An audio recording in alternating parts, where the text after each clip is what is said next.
मेज जो है ना, जब सस्ती होती है किसी में तो हम लोग एक साथ सर 5-10 टन जो है वो मेज खरीदते हैं, मेज का दाना।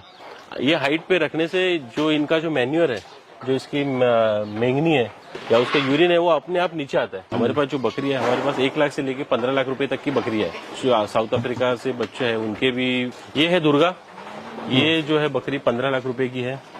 दोस्तों आज मैं पहुंचा हूं महाराष्ट्र में। यहाँ पर मैं आपको नीलेश जी का फार्म विजिट कराऊंगा, जो बहुत ही साइंटिफिकली तरीके से काम कर रहे हैं। दोस्तों ये 17 से 18 कंट्रियों में जॉब कर चुके हैं और काफी बड़े पैकेज पे थे। इंडिया हेड भी रह चुके हैं, यानी कंट्री हेड भी रह चुके हैं। उसके बाद यहाँ पर वापस आए, जॉब छोड़ के, लाखों का पैकेज छोड़ के वापस आए और यहाँ पर इन्होंने आके अपना गॉड फार्म स्टार्ट करा। दोस्तों इनका जो गॉड फार्म है बहुत ही वेल मेंटेन, बहुत ही अच्छे तरीके से काम करें। पूरा फार्म टूर कराऊंगा, एक एक चीज में दिखाऊंगा, पूरा जो सर का तजुर्बा एक्सपीरियंस है वो भी आपके साथ में साझा करूंगा। तो चलिए सर का परिचय लेते हैं। सर नमस्कार। सबसे पहले तो सर नमस्कार और आपका बहुत बहुत स्वागत है हमारे नाथ बोर गोट फार्म पे। आइए सर। तो यहाँ से भाई उस सर के फार्म की एंट्री हो जाती है। तो आपका स्वागत है और एक बार। ये हमारा फार्म है, ये जो आप देख रहे हो ये हमारा ऑफिस है। ये सामने ऑफिस है सर का। ये सामने हमारा ऑफिस है। अच्छा ऑफिस भी बना हुआ है सर? यस सर, ऑफिस अभी हमने 3 साल के बाद बनाया है। पहले ऑफिस नहीं था, क्योंकि अभी हमारा ट्रांजेक्शन बढ़ गए हैं, इसके चलते हमको ये ऑफिस बनाना पड़ा। क्योंकि विजिटर्स आते हैं बाहर से वगैरह, तो उनको ऑफिस में बिठा के वो समझाना वगैरह वो सब चीजें होती है। तो ऑफिस में हमारे अकाउंटेंट वगैरह भी है, तो जो जिनका चयन अभी हमने किया है। तो यहीं से आपकी शुरुआत हो जाती है, पता लग जाता है कि फार्म जो है किस तरह। हाँ। सर ये क्या चीज है दिखाइए, फर्स्ट टाइम अपन देख रहे हैं, इसमें क्या है? तो ये है जब मेज जो है ना, जब सस्ती होती है किसी में तो हम लोग एक साथ सर 5-10 टन जो है वो मेज खरीदते हैं, मेज का दाना। ये बेसिकली प्रोटीन वैल्यू है, जो कॉन्सेंट्रेटेड फीड है, ऐसे कॉन्सेंट्रेटेड फीड देते हैं। और ये जो पर्टिकुलर जो ये हंडी है ना, उसमें हम लोग इसको 12 महीने बाहर रख सकते हैं। ये एल्यूमिनियम है, उसके कारण इसको जंग नहीं लगता। और दूसरा, इसमें पानी गिरेगा तो पानी भी चला जाता है और गर्म होता है, इसके लिए अंदर का जो मेज है वो सेफ रहता है, कोई कीड़ा बीड़ा नहीं लगता है जी। तो दोस्तों ये सर का पूरा फार्म एलिवेटेड बनाया हुआ है और यहाँ पे जो बकरियां हैं वो कम से कम 1 से लेके 15 लाख तक की यहाँ पर बकरी आपको देखने को मिलेंगी। और बाकी चलते हैं फार्म टूर में कराता हूँ आपको। सर ये जो फार्म है ना पर्टिकुलरली जी, ये फार्म हमने 5 साल पहले बनाया था। शुरुआत यहाँ से हुई थी? ये शुरुआत यही से होती है। ये 60/40 का फार्म है। हाँ जी। जिसमें लगभग अभी 70 से 80 एनिमल है। हाँ जी। इसमें बच्चे वगैरह भी है और मेल है, बेसिकली ब्रीडिंग के मेल नीचे है और बच्चे भी है और डिलीवर हुई फीमेल भी यहाँ पे है जी। ठीक है। तो ये जो फार्म है पर्टिकुलरली सर, ये अभी हमने बनाया है। इसका हाइट जो है ग्राउंड से लगभग 7 फीट हाइट है। ये रखने का पर्टिकुलर रीजन क्या है कि ये हाइट पे रखने से जो इनका जो मैन्योर है, जो इसकी मेंगनी है या उसका यूरिन है, वो अपने आप नीचे आता है। और इसमें क्या होता है कि बंदा आराम से उसका जो मैन्योर है लेके उसको लेके जा सकता है। और इनके जो मैन्योर में जो नाइट्रोजन फॉस्फेट गैस होता है, इससे इनको तकलीफ नहीं होती है। और दूसरा चीज ये होता है कि इसमें जो सेफ्टी बहुत होती है, कोई बाहर का एनिमल आके उनको कुछ ये नहीं कर सकता है, परेशान नहीं कर सकता है। हाँ, परेशान नहीं करता है। और ये स्पेशली डिजाइन इनका आगे वाला है, इस पे से बकरियां आती है और ये मतलब ये ह्यूमंस के लिए चलने के लिए है। ठीक है सर, ये मुझे बताइए, जैसे अभी शाम का टाइम है, तो अभी ये क्या चल रहा है? सर ये अभी जो है ना, अभी इनको हमने ये ड्राई फॉडर दिया है जी, जिसमें ग्रीन फॉडर और ड्राई फॉडर मिक्स है। इसमें हमने ये मेज दिया है, मेज का। और देखिए भैया किस तरह से आपको फार्म में घुसते ही पता लग जाता है भाई किस तरह से काम चल रहा है। यहाँ पर सारी बकरियां हेल्थी हैं और इनको जो है इवनिंग में प्रॉपर एक टाइमिंग से डाइट वगैरह कुछ प्लान होता है या टाइमिंग वगैरह कुछ होती है? ये सर क्या होता है कि कोई भी बकरी जो है वो उसका 7% खाती है पूरे दिन में। अगर कोई बकरी 100 kg की है तो 7 किलो खाएगी, और एवरेज बकरी 50 kg की तो होती है, तो वो दिन में लगभग 3.5 किलो खाएगी। तो 3.5 किलो में क्या होता है, लगभग 500 ग्राम हम लोग उनको कॉन्सेंट्रेटेड फीड देते हैं, जिसमें पैलेट फीड होता है या मेज होता है। फिर उसको 2 किलो से 2.5 किलो हम लोग उनको ग्रीन फॉडर देते हैं, जिसमें मेज होता है या दूसरा जो हरा पत्ता होता है ना, वो देते हैं। देन उसके बाद हम लोग उसको ड्राई फॉडर देते हैं, जिसमें तूर भूसा होता है, हरभरा भूसा होता है, वो सब देते हैं। अच्छा सर, ये सुना है काफी महंगी बकरियां बिकती हैं, लाखों की बिकती हैं। सर अफ्रीकन बोर जो है ना, उसका डिमांड ज्यादा है, इसके चलते इनकी कॉस्टिंग बहुत ज्यादा है। हमारे पास जो बकरी है, हमारे पास 1 लाख से लेके 15 लाख रुपए तक की बकरी है, जो हमने मतलब कुछ साउथ अफ्रीका से बच्चे हैं उनके भी ये लेके गई है, बीज लेके।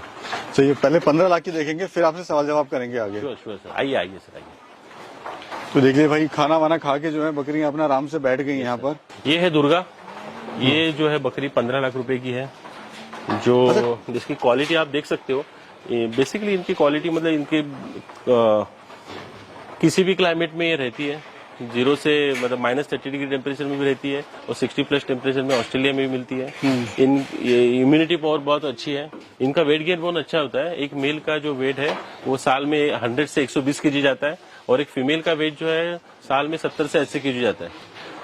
और इनका जो किडिंग का जो है एक साथ मतलब 80% चांस है ये लोग 2 बच्चे देते ही है, 5% चांस है 1 बच्चे देंगी और 15% चांस है ये 3, 4, 5 बच्चे भी दे सकती है।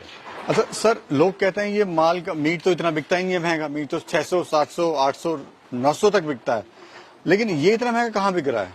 सर ये अभी मटन के लिए मतलब मीट के लिए है ही नहीं सर। हाँ, ये अभी सब इनकी हम लोग पैदावार बढ़ा रहे हैं और अब आप देखिए मार्केट में अभी जो रेट है मटन का वो लेके 750 रुपए से लेके 900 रुपए तक है जी। बट यही रेट जो है इन्फ्लेशन के चलते 2028-2030 तक 1500 से 2000 रुपए केजी जाएगा। जब ये रेट उतना जाएगा तब ये मतलब तब इनकी आबादी भी मतलब पैदावार भी बढ़ जाएगी, तब गारंटेड ये भी कटिंग के लिए आएंगे सर। तो आज की डेट में ये कटिंग के लिए है नहीं, मतलब मीट के पर्पज के लिए है नहीं। आज की डेट में ये सिर्फ ब्रीडिंग पर्पज के लिए इनकी पैदावार बढ़ा रहे हैं और ब्रीडिंग में ही सर आपके पास फाइनेंशियली अच्छा ये होता है।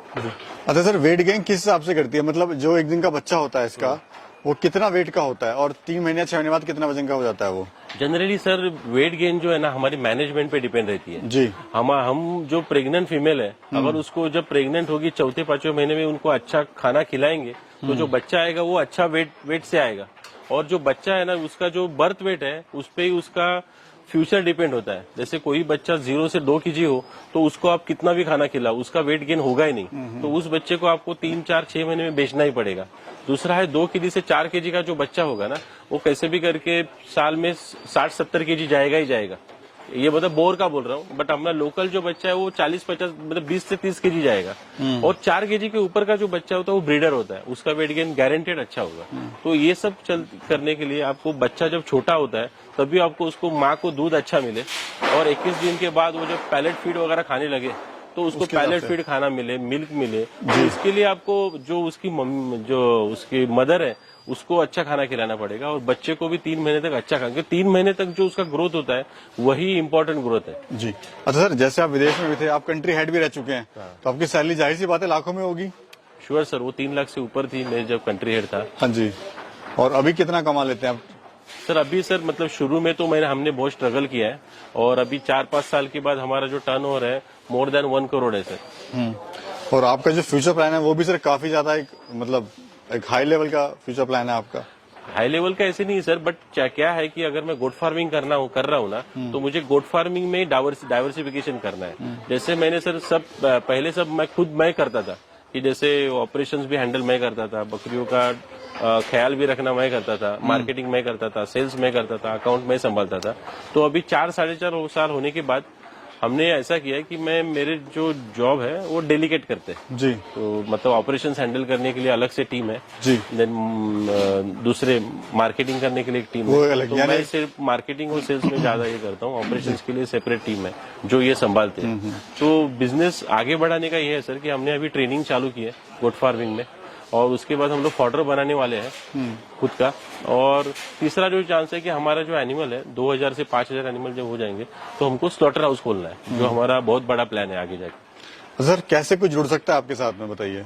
सर हमारे साथ जो फार्मर है वो जुड़ सकते हैं, वो हमारे पास आके ट्रेनिंग ले सकते हैं, वो एक पार्ट है। दूसरी बात है कोई अगर गोट फार्मिंग चालू करना चाहता है तो गोट फार्मिंग कैसे चालू करना है, मतलब मेल और फीमेल का चयन कैसे करना है, प्रेग्नेंट फीमेल को कैसे देखना है, बच्चों को कैसा ख्याल रखना है, वो सब हम लोग बताते हैं। एट द सेम टाइम अगर आपको बिजनेस चालू करना है तो आप हमारे से प्रेग्नेंट फीमेल लेके अपना बिजनेस चालू कर सकते हैं। हमारी एक स्कीम है बायबैक, जिसमें आपको क्योंकि देखिए किसी भी बिजनेस में मार्केटिंग इंपॉर्टेंट है, तो मार्केटिंग जो है वो नहीं करोगे तो आपका मतलब ये नहीं खरीदारी नहीं होगी।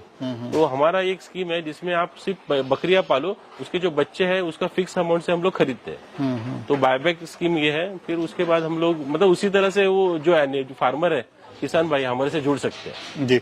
अच्छा सर, ये आपने जो फार्म बनाया हुआ है इसका क्या फायदा होता है? एलिवेटेड जो आपने बनाया हुआ है यहाँ पे जैसे मैं देख रहा हूँ, जो एलिवेटेड है ना आप इधर दिखाओगे ना सर, हाँ जी। तो इसमें गैप है। तो इसके गैप होने के कारण जो उसका मैंगनी है या उसका यूरिन है वो अपने आप नीचे गिरता है और फिर उसके लिए जो क्लीनिंग के लिए जो लेबर लगता है वो कम लगता है। जी। हाइट पे होने से क्या होता है, हवा बहुत आती जाती रहती है, तो हवा का प्रॉब्लम नहीं होता है। हाइट पे रहने से और एक है कि जो बाहर के जो एक्सटर्नल एनिमल वगैरह है उनका अटैक करने का वगैरह कोई चांस होता नहीं है। जी। और ये ऊपर जगह इतनी ओपन है तो ये अपने आप घूमते हैं, एक्सरसाइज वगैरह होता है उनका। नेचुरल है। अच्छा सर, जैसे कोई शुरुआत करना चाहे तो कैसे अपने गॉड फार्म की स्टार्टअप कर सकता है? सर शुरुआत करना चाहे तो सर किसी को भी पहले देखना पड़ेगा कि मार्केटिंग करनी पड़ेगी अपने एरिया में, अपने जगह पे और अपने पार्ट में, या अपने कौन सी बकरियां बिकती है, कौन सी बकरियां किस रेट से बिकती है, वो हमारे क्लाइमेट में सूट होती है कि नहीं होती है, ये देखना पड़ेगा। फिर वो बकरियां पालने से भाई बकरियों में क्या क्या प्रॉब्लम आते हैं, बकरी पालने के लिए भाई डीवर्मिंग करना जरूरी है, ये जानना पड़ेगा, वो ट्रेनिंग लेनी पड़ेगी। फिर उसके बाद वैक्सीनेशन देना पड़ेगा, कौन से वैक्सीनेशन देने पड़ते हैं हमारे एरिया में, ये सब इन्फॉर्मेशन निकालने के बाद प्रॉपर ट्रेनिंग लेनी पड़ेगी, मार्केट सर्च करना पड़ेगा कौन से बकरियां बिकती है, तभी आप आगे जाके चयन कर सकते हो कौन सी बकरी का टाइप मुझे लेना है और काम करना है कौन सी बकरी में। तो सर क्या कहना चाहते हैं हमारे युवा दर्शकों को जो अपना सोच रहे हैं या फिर जॉब करते हैं, जॉब से परेशान है, जो नए मतलब जो किसान भाई काम करना, जो ऑलरेडी काम कर रहे हैं, या फिर नए जो किसान भाई काम मतलब इसमें बिजनेस में काम करना चाहते हैं, तो मैं बताना चाहता हूँ कि देखिए मीट ऐसी पार्ट है कि हजारों साल पहले भी गोट मीट खाया जाता था, हजारों साल के बाद भी लोग गोट मीट खाने वाले हैं। तो आप बिंदास इस बिजनेस में आइए, बट बिजनेस में आने से पहले टोटल मार्केट सर्च कीजिए, 50 से 100 जो गोट फार्म है वहां पे जाइए, देखिए क्या होता है, कैसे होता है, उनका बिजनेस टाइप क्या है, क्या क्या खिलाते हैं, कैसे खिलाते हैं, वो अपने मतलब एनिमल को कैसे रखते हैं, उसके बाद वो देख के प्रॉपर ट्रेनिंग लेके आप उसके बाद ही अपना फार्म चालू करो। जी। Thank you sir, thank you so much. Sir thank you sir, आप यहाँ आए दिल्ली से इतनी दूर और आप हमसे बात कर रहे हो, आपका और आपके दर्शकों का बहुत बहुत शुक्रिया। Thank you. Thank you sir.